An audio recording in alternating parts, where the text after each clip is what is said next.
예, 현대비평론 2주차 강의를 시작하겠습니다. 조금 빨리 진도를 나가도록 하겠습니다. 자, 첫 번째 단원 시학과 수사학에서 우리가 크게 구조주의 문학이론, 다른 말로 구조시학입니다. 구조주의 문학이론, 구조주의, 그걸 구조시학이라고 간단히 줄여서 압축해서 얘기하고 있습니다. 다시 한번 시학, 우리 교재에서 시학이라는 용어는 아리스토텔레스적 개념이고, 그것은 문학 일반 이론 이런 뜻으로 해석하면 되겠습니다. 그래서 구조시학은 구조주의 문학 일반 이론이다, 이렇게 볼 수 있고요. 그 다음에 정신분석, 즉 시학, 정신분석과 문학 이론을, 문학 비평을 접목시킨 두 번째 파트이고요. 세 번째는 신수사학적 시학, 신수사학이라는 현대수사학의 큰 두 갈래 중에서 논정의 수사학과 문학 이론 혹은 문학 비평을 접목시킨 파트입니다. 크게 이렇게 세 가지 절로 이루어져 있는데요. 이제 첫 번째 구조시학부터 살펴봅니다. 지난 시간에 이 러시아 형식주의와 프랑스 구조주의의 접목, 야콥슨으로 대표되는 바로 여기 야콥슨이죠. 야콥슨의 역할은 소시러의 구조주의 언어학을 러시아 형식주의 그리고 프랑스 구조주의 문학 이론으로 연결시킨 그런 역할을 가지고 있다고 했습니다. 야콥슨이 제시한 시학의 개념을 토도로프가 다시, 자, 이때 여기 시학이 등장하죠. 바로 문학 일반 이론입니다. 러시아 형식주의라는 그룹이 주로 문학을 연구하는 핵심 관점은 문학이 왜 문학이 되는가? 문학의 언어는 일반 언어와 어떻게 달라서 문학성, 문학이라고 하는 속성을 이루는가? 라는 그 문학성에 관심을 가졌고요. 그것이 바로 이 야콥슨의 업적으로 인해서 프랑스 구조주의로 그것이 연결됩니다. 여기 지난 시간에 공부한 내용입니다. 일종의 복습인데요. 야콥슨은 문학 연구의 대상을 문학이 아니라 문학성에 두었다.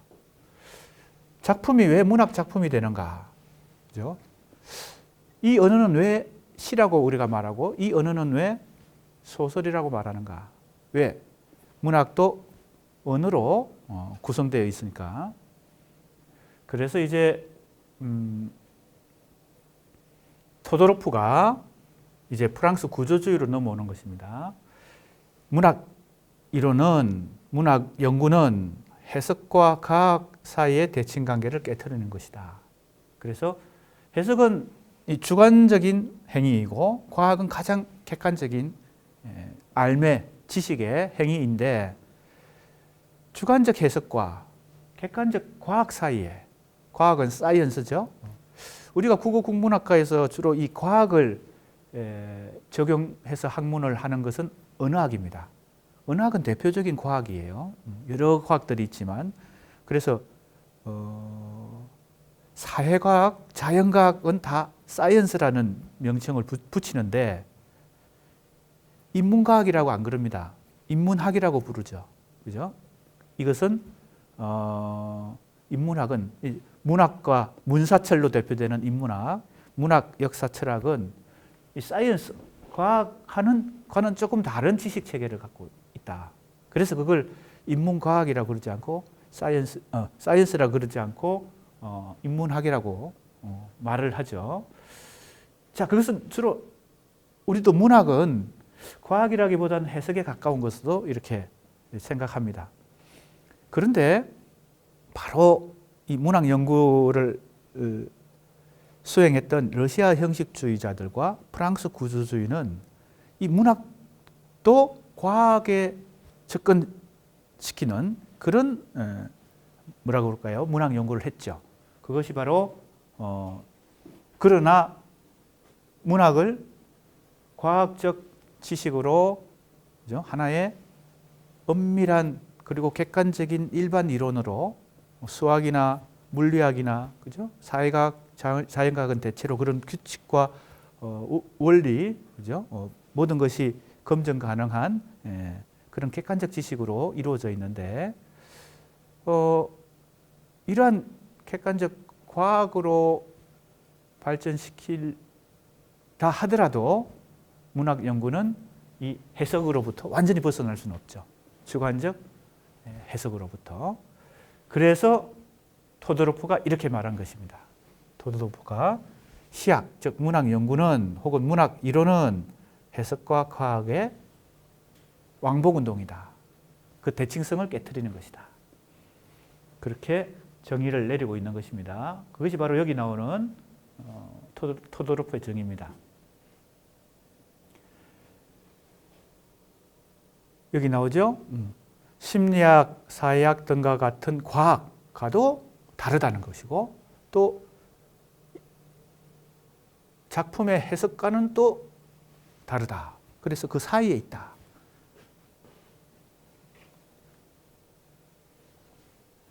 토도르프가 해석과 과학 사이에서 문학 이론을 위치를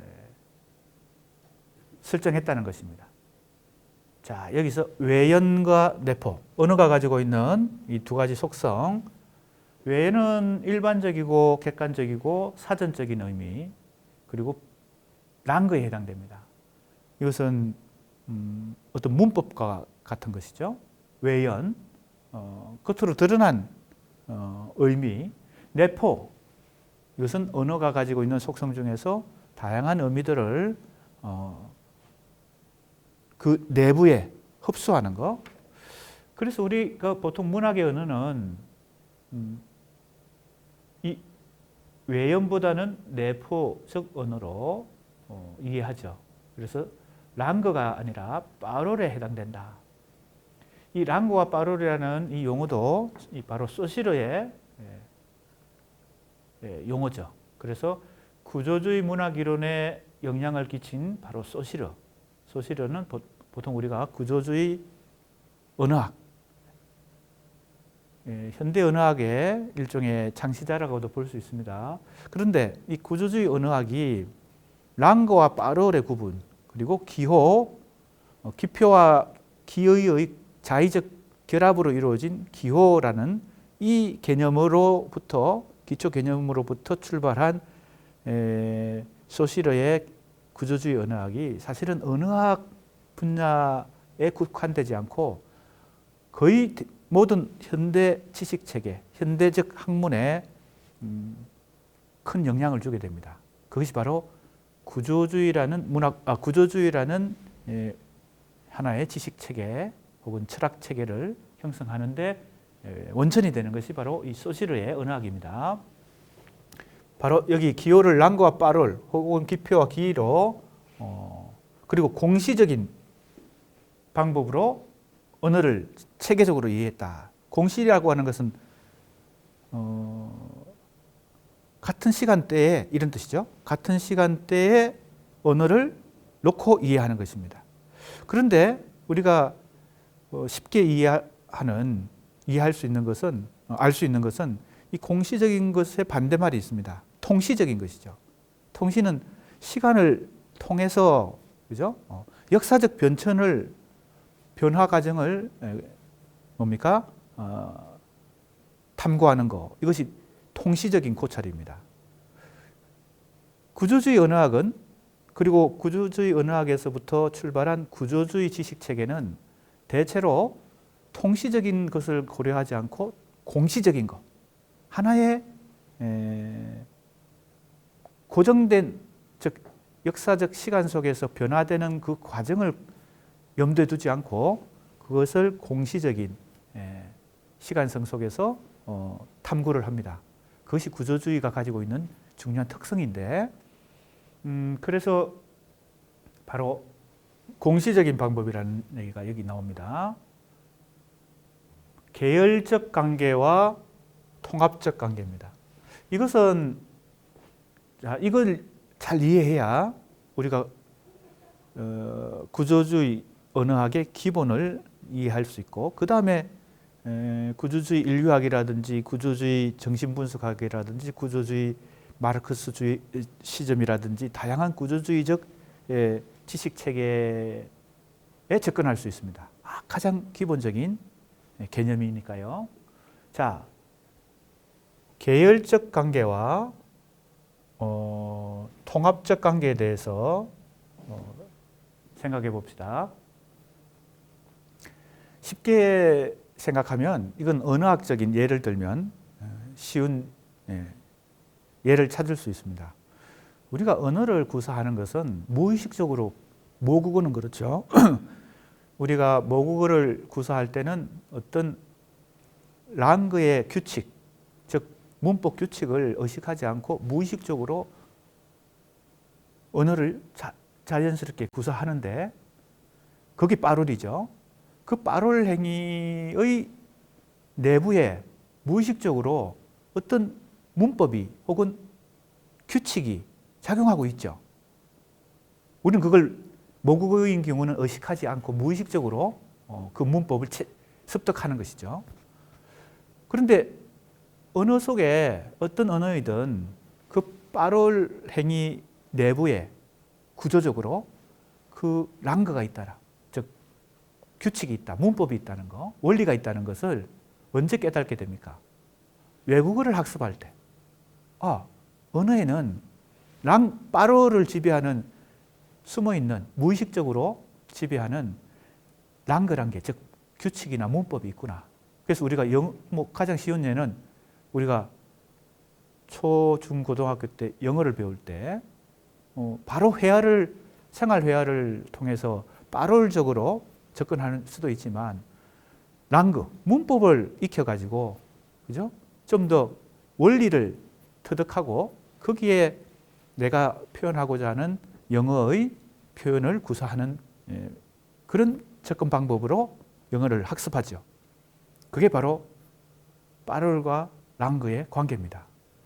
즉 구조주의의 기본 원리는 어떤 현상 내부에 구조적으로 규칙과 법칙이, 원리가 혹은 문법이, 언어로 따지면 문법이 자리 잡고 있고 숨어 있고 그것이 구조적으로 작동한다. 그죠? 현상과 원리 속에. 그런데 그 원리 혹은 규칙이나 문법을 우리가 의식하는 것이 아니라 무의식적으로 작동한다는 겁니다. 자, 이 하나의 가장 기본적인 구조주의의 원리를 조금 전에 내가 예를 들었던 인류학, 구조주의 인류학에도 적용할 수 있고 구조주의 정신분석학에도 적용할 수 있고 구조주의 마르크시즘에도 적용할 수 있습니다. 자, 이제 다음 우리 챕터에서 정신분석과 문학 이론을 접목시킨 그런 차원에서 시학과 수사학의 두 번째 단계로 공부를 진행할 텐데, 정신분석적 문학 이론도 예를 들어도 마찬가지입니다. 정신분석이라는 게 뭘까요? 인간의 의식은 표면적으로 드러나 있는데 그 의식을 오히려 지배하고 있는 것이 무의식이다. 그런데 그것은 숨어 있다. 그죠? 바로 그때도 우리가 무의식이란 말을 쓰는 이유가 뭐예요? 그 무의식은 내가 의식하지 못하지만 그것이 작동하고 있다는 것입니다. 오히려 의식을 규정하는. 그죠? 자, 그러니까 소시르의 구조주의 언어학의 기본 원리인 랑거와 파롤의 관계가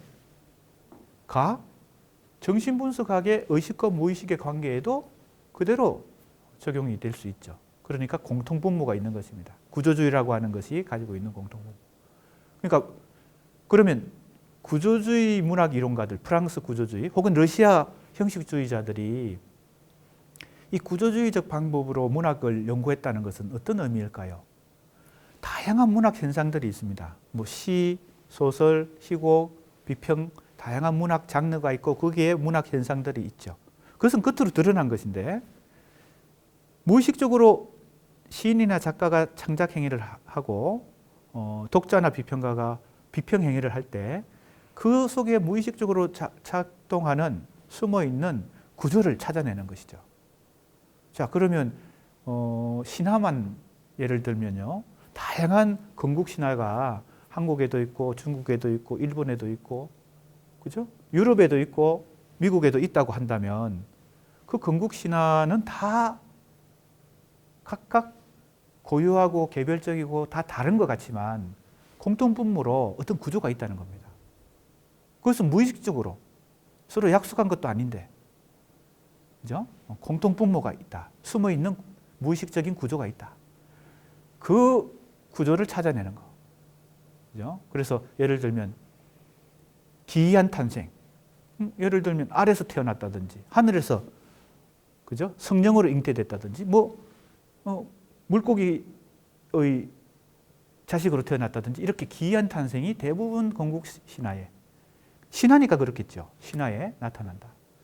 그 다음에 항상 공통분모는 이 주인공이 이상하게 태어났는데 왜요? 고난을 받는다.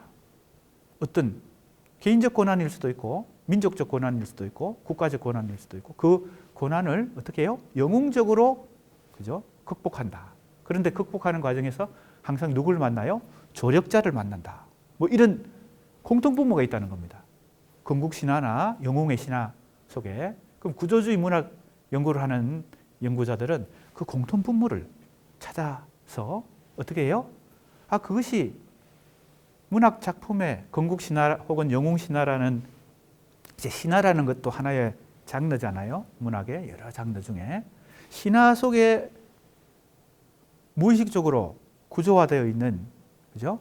그 문법을 찾아내는 거죠. 언어로 따지면 파롤 속에 구조적으로 무의식적으로 작동하고 있는 숨어 있는 문법을 찾는 것과 마찬가지입니다. 자, 이것이 구조주의의 기본 원리예요. 자, 그것이 소시르로부터 왜 다른 많은 지식 체계와 학문에 이 랑거와 파롤이라는 이 개념이 왜 또 기표와 기이라는 개념이 왜 기본 개념으로 확장되었는지를 알 수 있습니다. 그 다음에 계열관계와 통합관계에 대해서 설명을 합니다. 언어를 예를 들면 가장 쉬운데요. 지금 내가 언어가 어떤 규칙에 의해서 작동하고 있다 그랬죠. 무슨 아무 질서 없이 그죠? 아무 질서 없이 카오스적인 상태에서 이 의사소통이 언어가 이루어지지 않죠. 그래서 우리가 언어학을 공부하는 것도 그렇고 국어학, 영어학, 일본어학, 중국어학 다 의학을 공부해 보면요. 그 안에 이 랑거가 다 숨어 있죠. 구조적으로.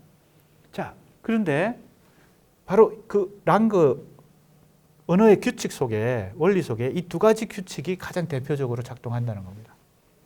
계열은 자, 좀 쉽게 얘기합니다. 계열이란 것은 같은 등가성을 가진 그룹이에요. 등가성을 가진 그룹. 등가성이란 말이 어렵습니까? 유사성이라고 다른 말로 말할 수도 있습니다. 등가성, 같은 값을 가지는 속성이죠. 자, 그러면 이제 우리가 언어를 구사할 때 철수는 영희를 사랑한다. 가장 기본적인 문장을 예를 들어 봅시다. 철수는 이라고 하는 것은 주어고 영희를 목적어고 사랑한다는 동사죠. 그죠? 주어, 목적어, 동사라는 기본 문형 속에서 이제 영어든 중국어든 일본어든 이 어순이 좀 다를 수도 있고 그 문법의 랑그가 조금씩 다를 수도 있죠. 자, 그러면 이 주어 자리에 철수가 왔는데 철수 대신에 다른 사람의 이름이 주어의 역할을 할 수 있는, 그게 등가성입니다. 같은 역할을 할 수 있는, 주어의 역할을 할 수 있는 다른 이름이 올 수도 있죠. 그죠? 영철이가 올 수도 있죠. 그죠? 영철이가 누구를 사랑한다. 이렇게 할 수 있죠. 또는 대명사가 와서 우리는 영희를 사랑한다. 혹은 나는. 그죠? 그러면 철수, 영철, 나, 우리 이 주어 자리에 이 기본 문형 속에서 주어 자리에 올 수 있는 이 그룹은 이 같은 계열을 이룹니다. 주어라는 계열을 이루죠. 목적어의 계열을 이루기도 하고 사랑한다라는 동사 계열에 스스로 계열에 사랑한다 대신에 미워한다도 올 수 있고 동경한다도 올 수 있고 그죠? 그리워한다도 올 수 있습니다. 그러면 주어 자리라는 같은 계열, 목적어 자리라는 같은 계열, 동사 혹은 스스로라는 같은 계열에 올 수 있는 여러 가지 선택지 중에서 내가 철수를 선택했고 영희를 선택했고 사랑한다를 선택해서 철수는 영희를 사랑한다라는 문장이 하나의 문장이 완성이 된 거예요. 아까도 얘기했지만 내가 이걸 언어를 구사할 때는 글로 쓰든 말로 쓰든 인간이 언어를 구사할 때는 무의식적으로 그 문법 체계에 맞춰서 즉 랑그에 맞춰서 빠루를 구사합니다. 그런데 그 순간 어떤 원리가 작동하나 하면 바로 이 계열적 관계 속에서 선택이 일어납니다. 그죠? 자, 주어 자리에 오는 여러 가지 가능성 같은 계열의 그 단어들 중에서 내가 철수를 선택한 거예요. 나는 자연스럽게 언어를 구사했지만 그 숨어있는 언어의 원리 속에서는 선택이 일어난 겁니다. 자, 철수가 사랑하는 것이 축구도 있고, 그죠? 현대비평론이라는 과목도 있고, 그죠? 공부도 있고, 영이라는 여자친구도 있고, 다양한 선택지 중에서, 목적어 중에서, 그죠? 영희를, 바로 이겁니다. 같은 계열 속에서 유사성을 기준으로 같은 계열이 형성되는데, 거기서 선택이 일어나는 것입니다. 자, 지금 언어를 예를 드는 것이지, 모든 인간의 생활 속에서 이게 다 적용이 됩니다.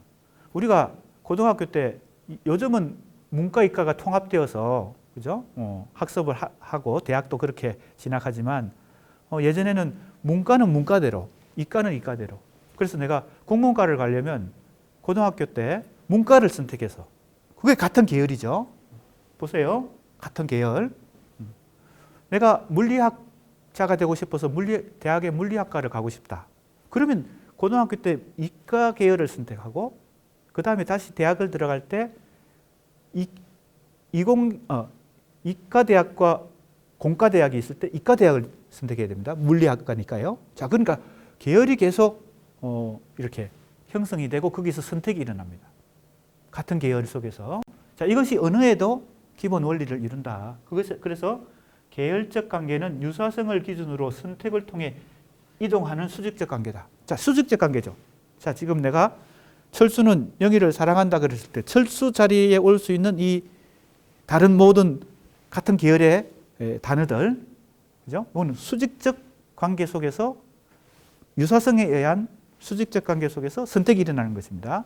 내가 철수를 선택했다는 거죠. 내가 자연스럽게 언어를 구사했지만, 그 다음에 영희가 올 수 있는 자리에 아까도 얘기했지만 현대 비평론이 올 수도 있고 축구가 올 수도 있고, 그죠?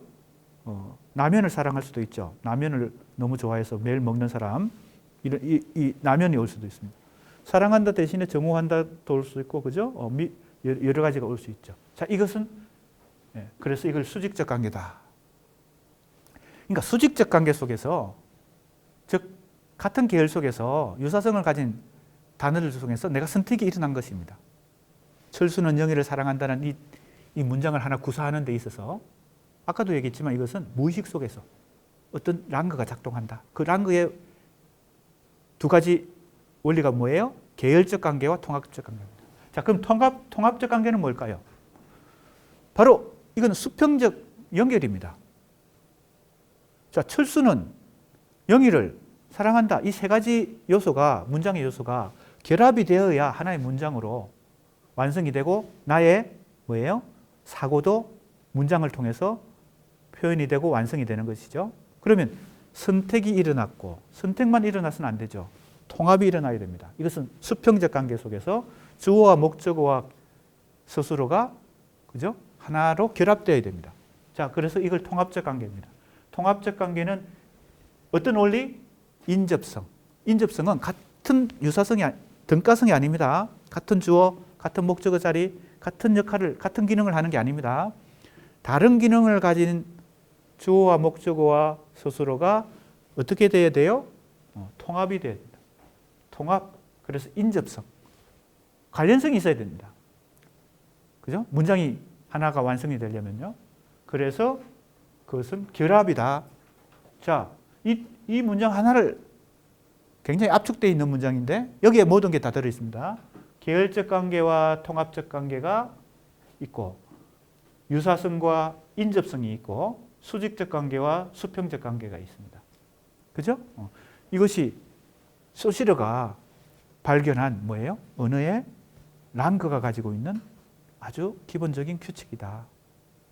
이걸 어떻게 해요?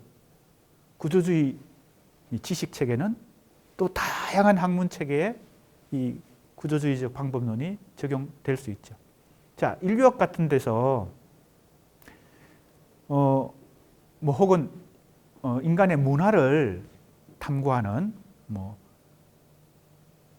어복, 음식 문화, 어복 문화, 그죠? 어류, 복장 그런 것도 사실은 이 계열과 계열적 관계와 통합적 관계로 설명할 수 있습니다.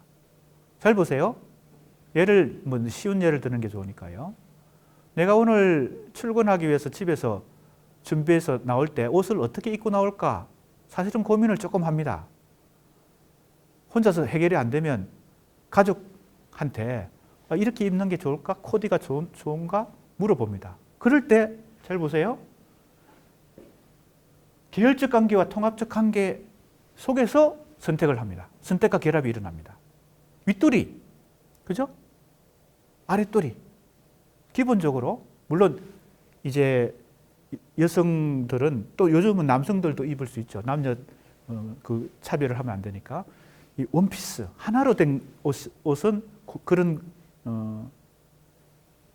체계가 조금 다르지만 윗돌이와 아랫돌이 그리고 윗돌이 중에서 어떤 걸 선택하고 아랫돌이 중에 어떤 걸 선택해서 그걸 결합하죠.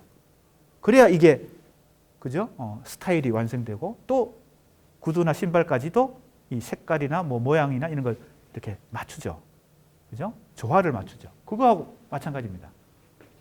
계열적 관계 속에서 선택이 일어나고 통합적 관계 속에서 결합이 일어나야 하나의 뭐예요? 옷차림도 스타일도 그죠? 완성이 되는 것이죠. 이해가 됩니까? 그러니까 이 구조주의적 기본 원리는 모든 인간의 문화에 언어뿐만 아니고 인류학이든 뭐 정신분석학이든 마르크스주의든 뭐 음식 문화든 어복, 복장 문화든 다 적용될 수 있는 어떤 원리가 된다는 것입니다.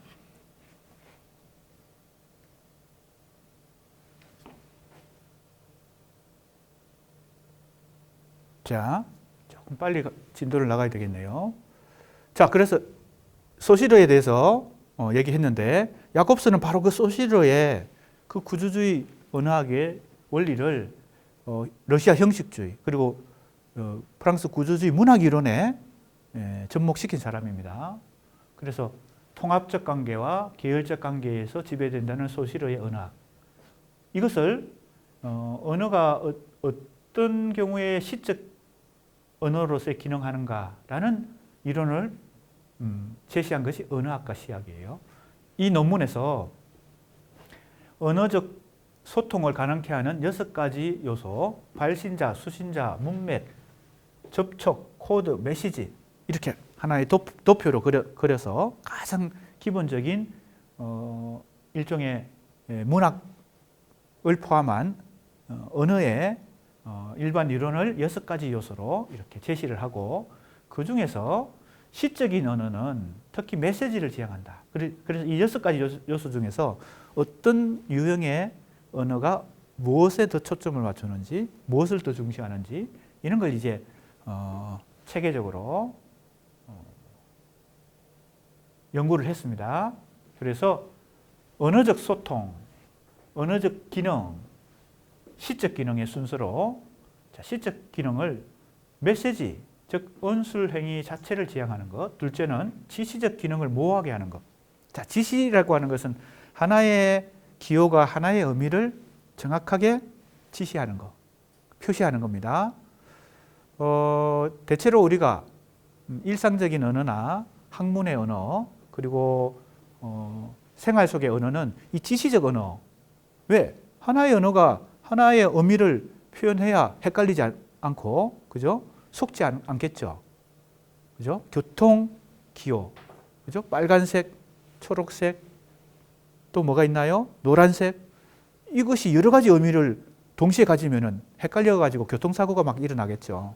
그러니까 우리 일상 언어 속에서는 이 지시적 기능이 가장 기본인데 시적 언어는 어떻게 해야 된다는 거예요? 그걸 오히려 모호하게 해야 된다는 겁니다. 하나의 언어가 하나의 의미만을 지시하는 거, 객관적으로 이걸 오히려 흐트러 놔야 된다. 즉 모호하게 만들어 버려야 그게 시의 언어가 된다. 자, 아까 내가 가장 기본적으로 러시아 형식주의나 프랑스 구조, 특히 러시아 형식주의에서 뭘 연구했다 그랬어요? 문학이 왜 문학이 되는가? 그죠? 문학의 언어는 왜 다른 언어와 다르게 문학성이라고 하는 것을 가지는가? 시는 왜 시인가? 이걸 연구했다 그랬잖아요. 바로 이런 겁니다. 시의 언어는 지시적 기능을 모호하게 하는 것이다 라는 일반 원리를 찾아내는 거죠. 시의 속성을 찾아내는 거죠. 자, 그 다음에 우리 수강생들이 지금 이번 학기에 사실은 현대 비평론이라는 과목 속에서 굉장히 기본적인 문학 이론부터 좀 최근에 좀 고차원적인 문학 이론까지 굉장히 다양한 스펙트럼을 쭉, 그죠? 다양한 학습을 할 텐데 우리 학생들이 자기 주도적 학습이 필요합니다. 아, 내가 야콥슨 좀 더 공부해 봐야 되겠다. 러시아 형식주의, 프랑스 구조주의 좀 더 공부해 봐야 되겠다. 아니면 소시로 가장 기본적인 현대 구조주의의 원조인 소시를 좀 더 공부해 봐야 되겠다. 이런 걸 본인들이 수강생들이 각자 자기 주도적인 학습을 해야 될 필요가 있습니다. 물론 이제 이 수업과 교재의 학습을 토대로 삼아서 자, 이제 야곱슨이 나옵니다. 자, 여기 얘기한 대로죠. 소시르의 언어학의 토대를 두고 언어의 시적 기능을 해명한 야곱슨은 언어의 선택을 언유로, 언어의 배열을 환유로 기술한다 이랬거든요. 자, 보세요. 자, 언어의 선택은 뭐에서 일어나요? 같은 계열에서. 어떻게 일어나요? 유사성과 등가성의 원리에 의해서 수직적으로 선택이 일어나죠. 아까 내가 철수는 할 때 철수 자리에 올 수 있는 같은 계열의, 그죠? 주어 계열의 같은 등가성을 가진 것 중에서 선택이 일어난다 그랬죠? 그것이 바로 언유라고 얘기합니다. 자, 지금 이 순간 우리가 현대 수사학의 역사적 전개 과정 속에서 토도르프가 줄어드는 수사학 하면서, 그죠?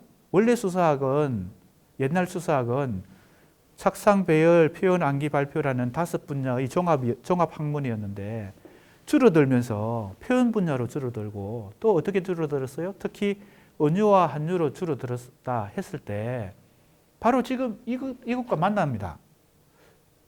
야콥슨도 언유와 한유라는 것으로 인간의 뭐예요?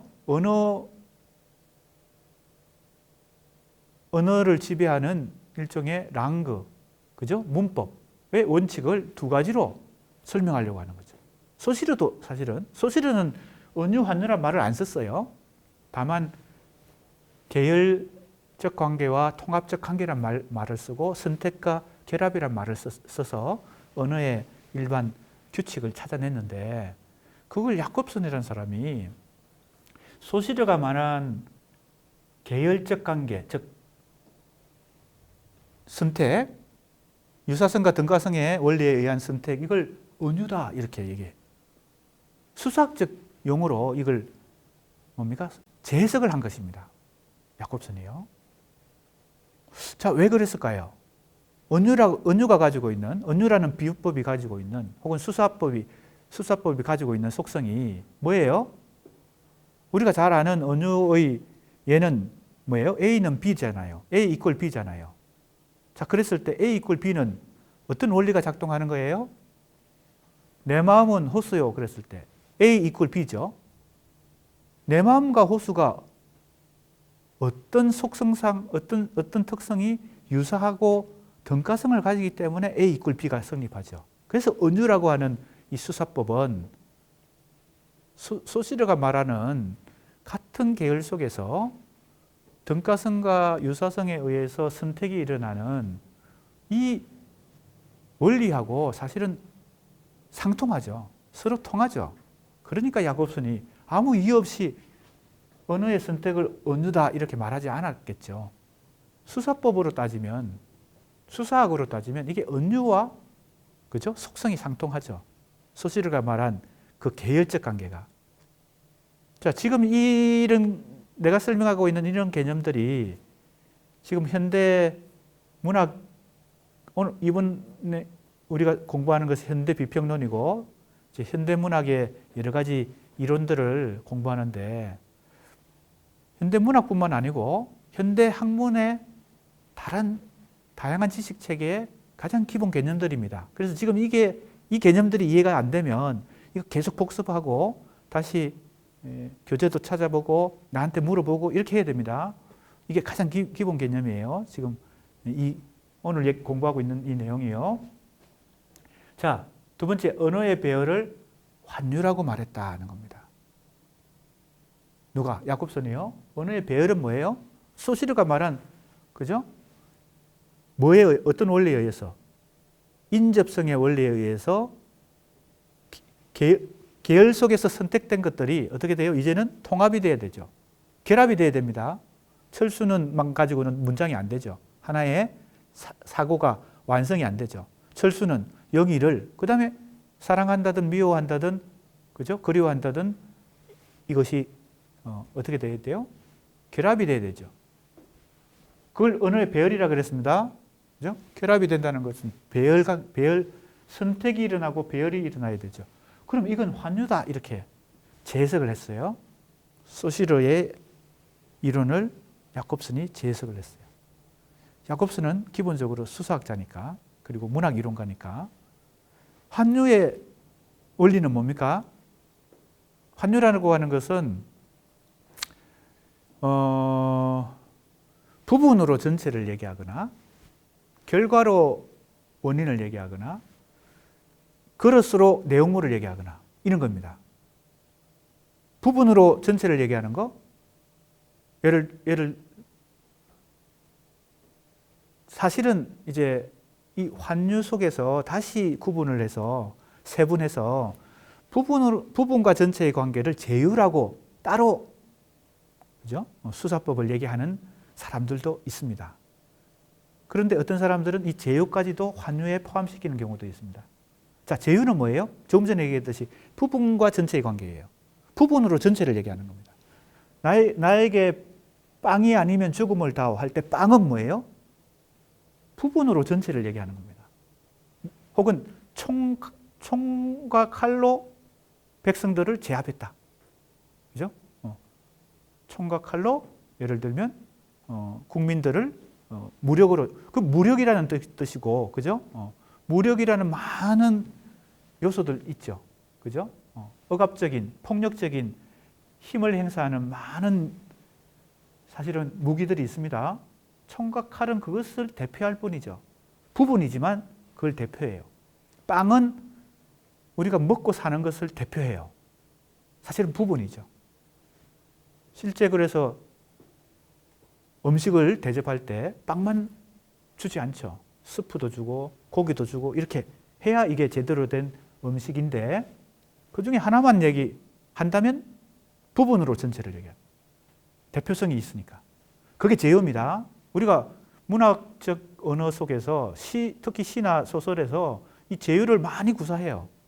혹은 우리 일상 언어에서도 제어를 많이 구사합니다. 제어. 자, 그러면 조금 전에 얘기했죠. 원인과 결과의 관계나 또는 그릇과 내용물의 관계. 그릇과 내용물의 관계를 예를 드는 것은 상당히 흔히 우리가 사용하는 예인데 오늘 비도 오고 날씨도 흐리니까 퇴근할 때 한잔 할까? 한 잔이 뭐예요? 잔은 사실은 그릇이죠. 용기입니다. 형식이에요. 그 안에 들어있는 내용물은 술이겠죠. 그게 맥주든 뭐 막걸리든 소주든. 한잔 할까 할 때 한 잔은 뭐예요? 그릇이 내용물을 대신해서 지금 표현한 일종의 수사법입니다. 이런 것도 환유예요. 친구랑 길을 가다가 반대편에서 스쳐 지나간 사람이 있었어요. 근데 안경을 쓰고 있었어요. 저 사람을 지칭할 때 지금 지나간 안경 너는 아니? 뭐 친한 사람이야?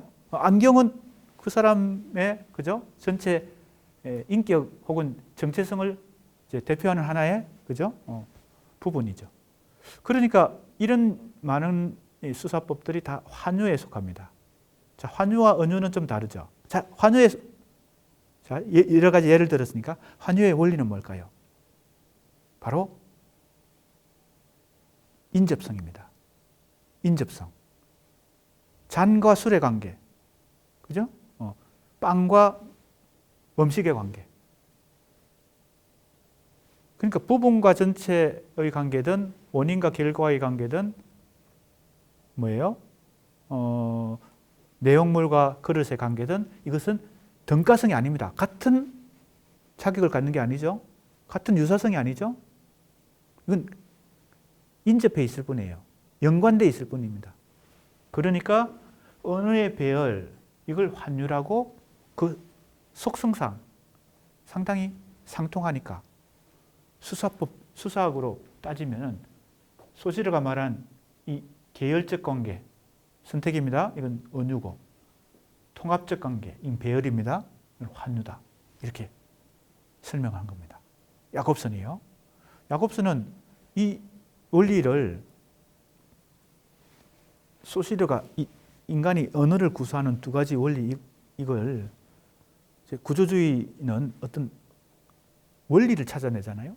숨어있는 규칙을 찾아내잖아요. 그러니까 야곱슨은 이것이 단순히 언어의 원리 혹은 시의 원리일 뿐만 아니라 모든 인간의 지식, 예술적 장르의 원리까지도 이걸 적용하는 식으로 나아갑니다.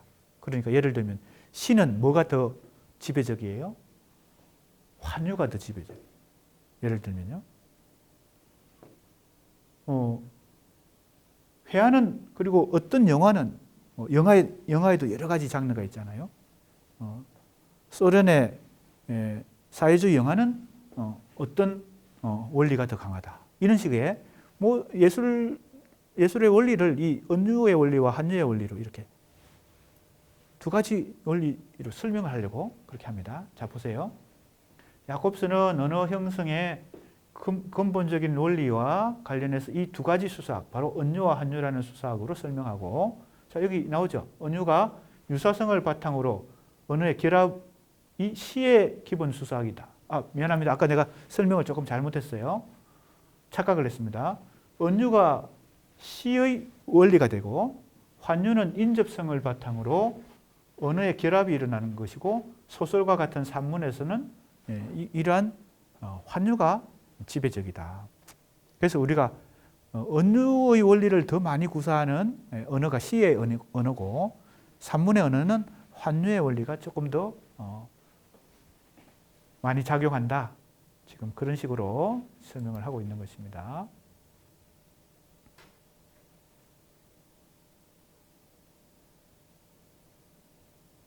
자, 이제 여기 사실은 그런데 이런 것은 굉장히 도식적일 수도 있죠. 도식적인 위험에 빠질 수도 있죠. 모든 뭐 예술 장르를, 문학 장르를 환유의 원리냐, 언유의 원리냐 이것만 가지고 한다면 이분법에 빠지는 거죠. 그죠?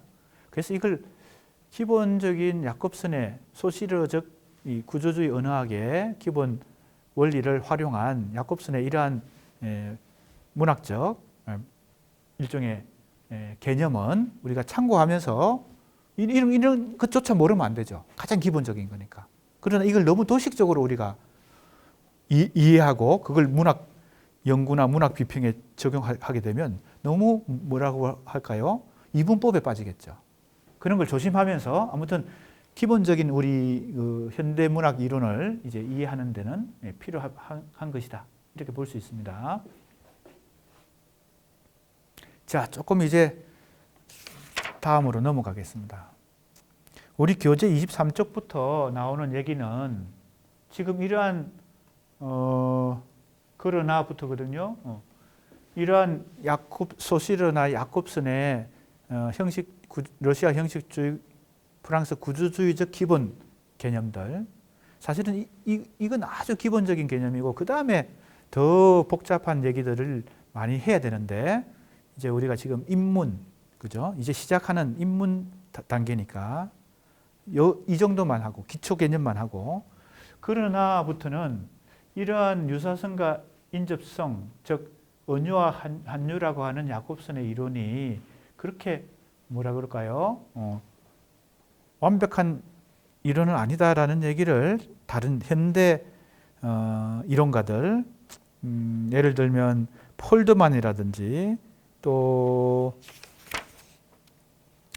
슐라이프라든지 이런 그 이후에 야콥슨 이후에 더 현대적인 이론들, 후기 구조주의나 해체주의의 이론들을 소개하면서 야콥슨 이론에 대해서 조금 비판적으로 검토하고 있는 부분입니다. 그런데 우리가 이번 한 학기에 공부하는 이론과 개념들이 너무 다양하고 풍부하기 때문에 여기서 생략하도록 하겠습니다. 생략한 것은 진도 범위에서 빠집니다. 그리고 시험이든 과제에서도 다 빠집니다.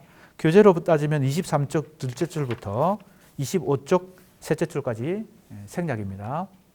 이것은 아까도 얘기했지만 조금 전에 얘기했지만 소시르와 야콥슨 이론에 대해서 비판적으로 검토할 만한 요소들, 특히 더 최신 이론인 최근의 이론인 후기 구조주의나 해체주의의 이론가인 폴드만과 슐라이프의 이론을 소개하면서 야콥슨의 개념이 도식적이고 문제가 있다는 비판적인 검토를 하고 있는 것입니다. 이건 생략하고 넘어가겠습니다. 자, 이제 우리가 시학과 수사학에서 두 번째 파트인데 우리 교재에서 제목은 정신분석 및 분열분석적 시학 그랬죠. 시학은 역시 문학 이론입니다. 그러니까 정신분석이라는 이 학문과 시학이라고 하는 것을 접목시키면 정신분석적 시학이 되겠죠. 다른 말로 하면 정신분석적 비평입니다. 문학을 비평하거나 문학을 연구하면서 정신분석학이라고 하는 이 지식체계를 활용하는 방식으로 문학 연구를 하거나 비평을 하는 것, 즉 시를, 소설을 정신분석적 개념을 가지고 활용해서 비평하는 것. 이것은 오래전부터 있어 왔습니다. 오래전부터 문학 연구자들이나 문학 비평가들이 관심을 가져왔어요. 왜냐하면 문학 작품을 분석하는 것이 한 인간의 정신 세계를 정신 분석하는 것과 상당한 유사성이 있고 상통하는 면이 있기 때문에 특히 우리 한국의 시인 작가 중에서는 이상의 작품을 연구하거나 분석할 때 정신 분석적 개념이 많이 도움을 준다고 생각을 했겠죠. 자아의 분열이라든지 또 무의식 세계의 어떤 흐름이라든지 이런 것들을 좀 더 심층적으로 분석하기 위해서는 정신분석학의 도움을 받아야 된다. 이런 생각을 다들 했겠죠. 우리도 지금 상식적으로 그런 생각을 하잖아요. 이상 같은 초현실주의 혹은 무의식의 세계를 문학 작품으로 다루고 있는 작가들. 일본에도 그런 작가들이 있을 테고 중국에도 있겠죠. 그러니까 우리가 앞으로 이제 동아시아 문학을 비교하는 차원에서도 이제 문학 연구 혹은 문학 비평의 방법론으로 이 정신분석적 비평 혹은 정신분석적 문학 연구를 더 개발을 하고 더 정밀하게 더 이 방법론을 갈고 닦아야 될 텐데, 간단히 얘기하면 이 한국에서 정신분석적 문학 연구 혹은 정신분석적 비평은 초기 단계, 초창기에는 작가의 정신분석을 했어요. 즉 이상이라는 인물, 인간을 자꾸 정신분석하는 거죠. 이상이 어떤 성장 과정 속에서 이상이 이제 부모님의 곁을 떠나서 큰아버지, 즉 백부한테 성장 과정에서 키워지거든요. 맡겨지거든요. 그러니까 그 아버지와 부모님과 거리를 두고 백부 밑에서 큰아버지 밑에서 성장하는 그것이 정신분석적인 관점에서는 상당히 연구 대상이 될 수도 있고, 또 이상이 그 이후에 보여줬던 여러 가지 기행, 그죠? 기이한 행동들, 이런 것들도 정신분석적인 연구의 대상이 됐죠. 그런데 작가나 시인, 즉 문학적 그 창작 주체를 정신분석하는 것은 문학 작품을 정확하게 이해하는 것과 연관성이 있긴 하지만, 연결되어 있긴 하지만 불충분한 것입니다. 인간을 정신분석하는 것은 그 자체가 정신분석의 대상이지 문학 연구의 대상은 아니거든요. 그러니까 문학 연구가 우리의 최종 목표라면 사실은 작가의 정신분석이 아니라 문학 작품을 정신분석해야 되겠죠. 그죠? 정신분석적 비평의 대상은 작가가 아니라 문학 작품이 돼야 될 텐데, 그런데 이제 그 두 번째 단계로 오면 작품을 정신분석한다고 하지만 사실은 작품에 등장하는 등장인물을 정신분석하는 것입니다. 주인공이나 등장인물이나. 그러니까 이상의 작품 속에 여러 인물들이 나오는데 사실은 이게 뭡니까? 중첩되어 있죠. 이상의 작품 속에는 이상 자신이 그냥 등장하기도 하거든요. 그게 이제 일본의 사소설의 영향을 받은 것이죠. 그러니까 작가 자신이 이상이라는 인물로 등장하고 금홍이도 등장하고 실제 인물들이 구본홍이라는 이제 화가 친구도 등장하고 이러죠. 그래서 봉별기, 종생기 이런 작품들을 쓰면서, 그러니까 이상의 시나 소설도 굉장히 이제 다양한 층위가 있지만 그 작중 인물, 등장 인물을 정신 분석하는 것은 작가나 시인을 정신 분석하는 것보다는 한 걸음 나아갔지만 그것이 충분하진 않죠. 그래서 그 다음 단계, 세 번째 단계는 제대로 된 정신분석적 비평, 문학 비평이 되려면 어떻게 돼야 되겠어요? 작품 자체를 정신분석해야 되겠죠. 작품을. 그러니까 작품에 여러 구성 요소들이 있는데 등장인물을 포함해서 그 작품이 어떤 작품의 심층을, 그죠? 무의식을 탐구해내는 식으로 접근에 들어가야 되겠죠. 자, 이런 어떤 전제를 가지고 지금 우리가 프로이트와 락강이라는 이 정신분석학의 중심 인물들, 이 프로이트가 있고 그 다음에 락강이 있습니다. 자, 이제 우리가 자꾸 옆길로 새면 이 진도도 늦어지고 하는데, 그리고 워낙 많은 이 이론가와 개념들을 이번 학기에 공부할 계획이기 때문에 옆길로 새는 걸 최대한 막아야 되는데, 요 두 사람이 나왔기 때문에 정신분석학에서 프로이트와 락강의 관계만 잠깐 얘기하겠습니다. 프로이트는 자타가 공인하는 정신분석학의 원조죠. 시조죠. 물론 무의식이라는 개념은 이전에도 많은 사람들이 사용했지만 인간의 이 무의식 세계를 과학적으로, 조금 전에 과학이라는 용어가 나왔죠. 사이언스. 그러니까 정신분석학은 다른 심리학 정신분석학보다 심리학은 더군다나 더 과학이지만, 사이언스지만 정신분석학은 더 뭡니까? 인간의 무의식 세계를 탐구하는 것이니까 주관적 해석의 가능성이 조금 더 많아지는 학문 분야잖아요. 그럼에도 불구하고 프로이트는 이 자신이 개척하는 정신분석학을 과학의 위치에까지 끌어올리려고 노력했어요. 즉 엄밀하고 객관적인 학문이 되려고 노력했다는 겁니다. 그게 이제 프로이트인데, 대표적인 저서가 뭐 많이 있지만 프로이트 전집이 우리나라에 나와 있죠. 프로이트 전집을 이제 다 읽어보면 좋겠죠. 그 중에서 가장 유명한 것이 꿈의 해석이잖아요. 꿈의 해석. 그게 바로 뭐예요? 무의식을 연구하기 위해서 무의식이 정상으로 나타나는 대표적인 정상이 꿈이라고 보고, 꿈을 분석함으로 해서 인간의 저 무의식 세계에 뭘 찾으려고 했겠어요? 역시 그 무의식적 구조, 숨어있는 랑그를 찾으려고 했겠죠. 꿈 속에 숨어있는 랑그. 그죠? 언어로 따지면 빠르 속에 작동하고 있는 랑그를 찾는 것처럼 소시르가, 프로이트도 꿈이라고 하는 현상, 그죠? 정상 속에 어떤 꿈이 작동하는 어떤 원리가 있다, 규칙이 있다, 이걸 생각했겠죠? 그게 바로 그걸 연구한 게 꿈의 해석입니다. 그게 1900년에 책이 나왔으니까 지금으로부터 1900년? 121년 전이죠. 그렇지 않아요? 지금 2021년이니까 1900년에 나왔으니까. 맞나요? 121년 전에 그 책을 썼어요. 근데 지금 읽어봐도 상당히 체계적이고 과학에 가깝게 연구를 했어요. 뭘 통해서? 임상을 통해서.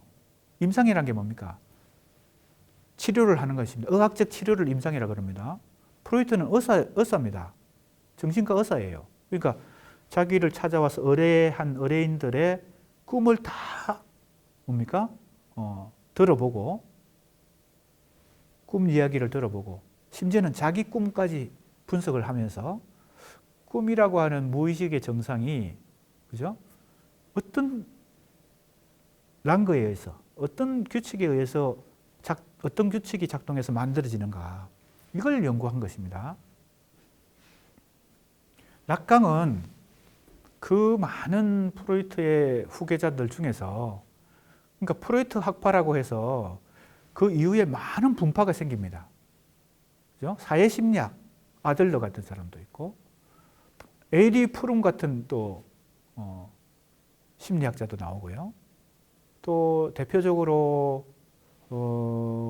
프로이트의 딸이 있는데 안나 프로이트라고요. 그 안나 프로이트가 중심이 되어서 또 다른 많은 학자들이 단체를 이루어 가지고 주로 미국에서 그 프로이트 학파를 계승했다고 하는 후계자들이 나타납니다. 이들을 주로 자아심리학자라고 합니다. 자아. 이것은 뭘 의미하나 하면요. 프로이트의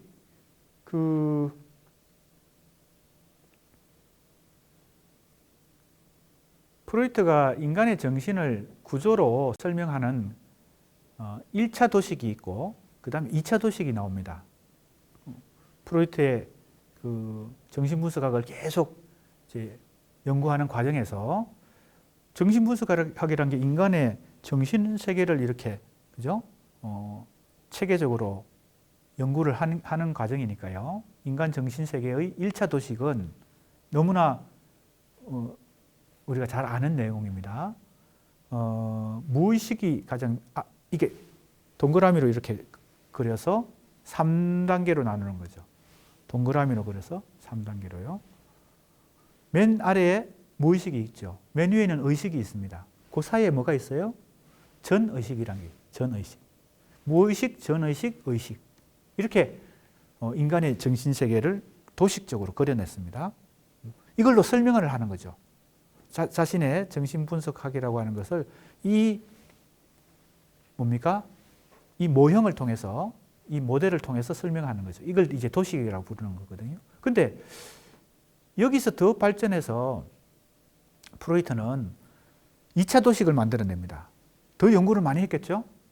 그래서 찾아낸 2차 도식은 맨 아래쪽에 역시 이렇게 타원형으로 되어서 3단계로 구분되는데 맨 아래쪽에 뭐가 있을까요? 이드가 있습니다. 이 이드란 말은 우리말로 번역을 안 하고 그냥 이드라고 보통 부릅니다. 이건 라틴어인데 ID입니다. ID.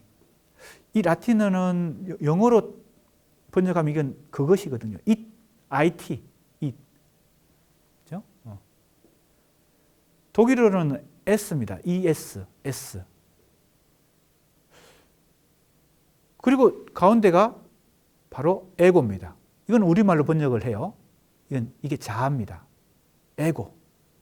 그 메뉴에는 슈퍼 에고인데 이것도 번역을 합니다. 슈퍼 에고니까 초자, 자, 이드. 이드를 왜 번역 안 할까요? 이거 번역이 조금 어렵습니다. 원래 이 용어 자체가 어떤 명칭을 붙이기 어렵기 때문에 이드라고 부른 거거든요. 무슨 말인지 알겠습니까? 영어로 it입니다. it. 그것. 뭐라고 명칭을 붙이기 어려우니까 그냥 그것이라고 부른 거예요. 그것. 그래서 한국어로 번역하면 가장 적합한 게 뭘까요? 거식입니다. 거식이. 거식이란 말이 있죠. 안 들어봤어요? 거시기가 거시기에서 거시기 하네? 왜 거시기란 말을 쓸까요?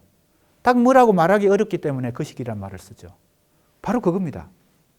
요 이드는 거시기입니다. 거시기가 거시기한 거죠. 거시기가 있고 자아가 있고 초자아가 있습니다. 왜 이거 지금 얘기가 나왔어요?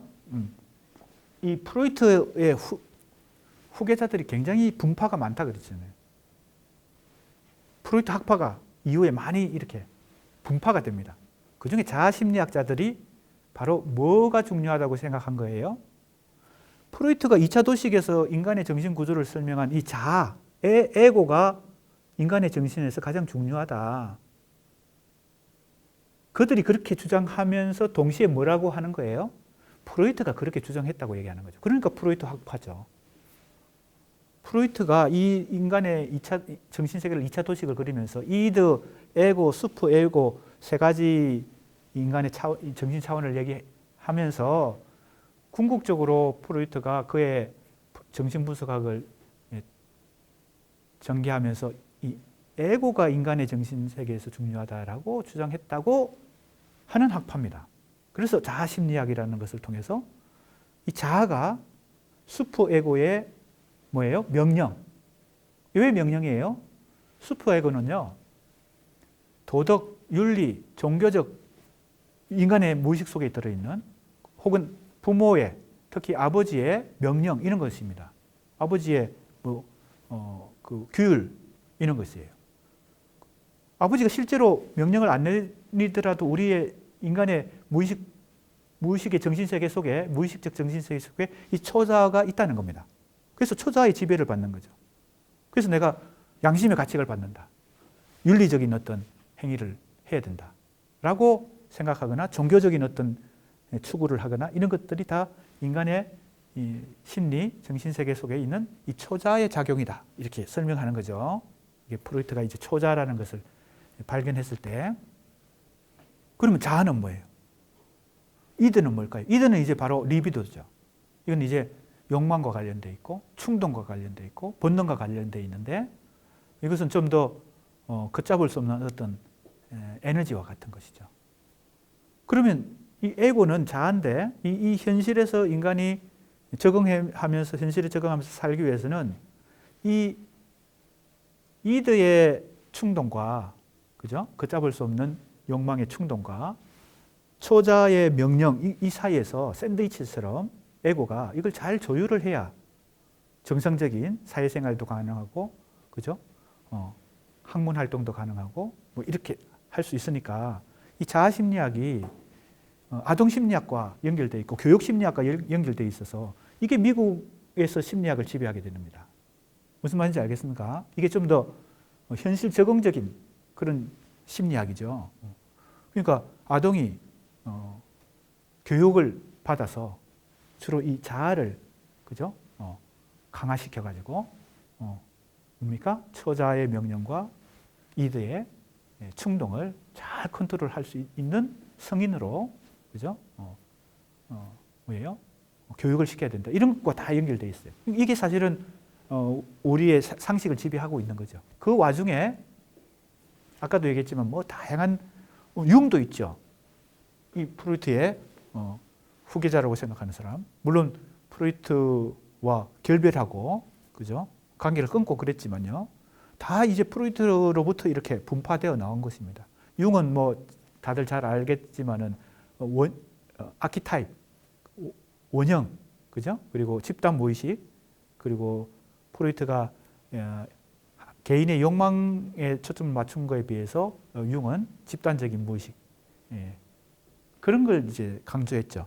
다양한 분파가 있는데 특히 지금 락강을 이해하려면 자아 심리학자들과 대결하는 락강의 위치를 알아야 됩니다. 락강은 이 자아 심리학과 대결해서 이게 주류를 이루었거든요. 그게 아니다. 프로이트가 강조한 것은, 프로이트가 중요하게 생각한 것은 자아가 아니라, 즉 에고가 아니라 이드였다는 것이죠. 이드를 해방해야 된다. 이드는 자아로부터도 억압받지만, 그죠? 왜냐하면 이것은 자유로운 활동을 자아가 컨트롤해야 되니까 억압하겠죠. 무의식 자체가 또 억압합니다. 그러니까 이드에 강조점을 두고 있는 것이 프로이트 심리학이다라고 하면서 프로이트로 돌아가자. 간단히 얘기하면요. 자기는 독창적인 철학자나 이론가 정신분석학자가 아니다. 프로이트가 원조인데 그 원조로 돌아가자. 잘못 해석하고 있다는 겁니다. 자아심리학자들이. 그래서 락강이 이드로 돌아가자. 다른 말로 프로이트로 돌아가자. 이렇게 주장하면서 정신분석학을 프로이트로부터 계승했다. 이렇게 자신의 정신분석학의 위상을 얘기합니다. 자, 이제 약간의 보충 설명이었기 때문에 더 시간을 하지 않고 빨리 진도를 나가야 될 것 같습니다.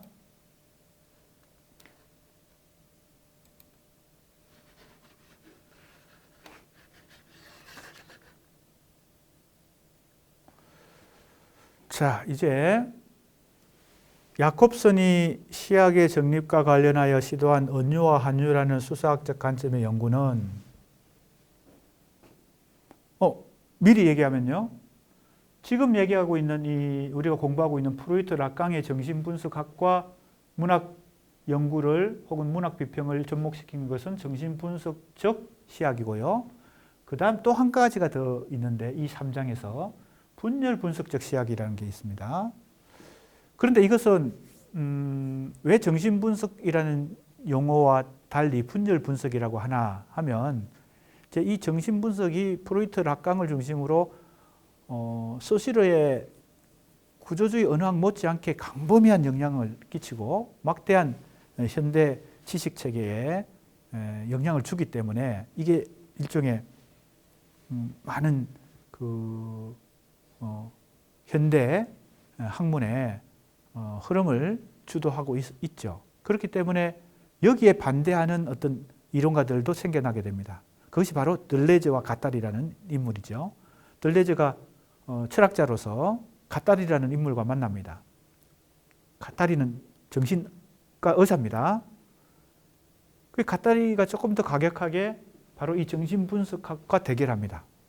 정신분석학이 가지고 있는 여러 가지 한계와 문제점들을 지적하면서 그걸 극복하고 새로운 인간 정신의 학문, 정신분석학도 인간의 정신을 탐구하는 학문이잖아요. 다른 말로 하면 심리를 탐구하는 건데 인간의 정신을 탐구하는 새로운 학문을 이 정신분석학에 대항해서 저항해서 만들어낸 그 개념이 분열분석입니다. 이 개념은 들레즈와 가타리가 같이 만들어낸 것이에요. 그래서 그 대표적인 저서가 바로 안티 오이디푸스. 지난 시간에 한번 얘기했죠. 오이디푸스 이론에 반대한다라는 뜻입니다. 거기에 이 들레즈와 가타리가 같이 이 책을 쓰면서 프로이트와 락강을 계속 이제 비판적으로 얘기하면서 자기들의 이론을 제시합니다. 그래서 이것이 그 다음에 이제 천개의 고원 이런 책도 있습니다. 다 우리나라에 번역되어 있습니다.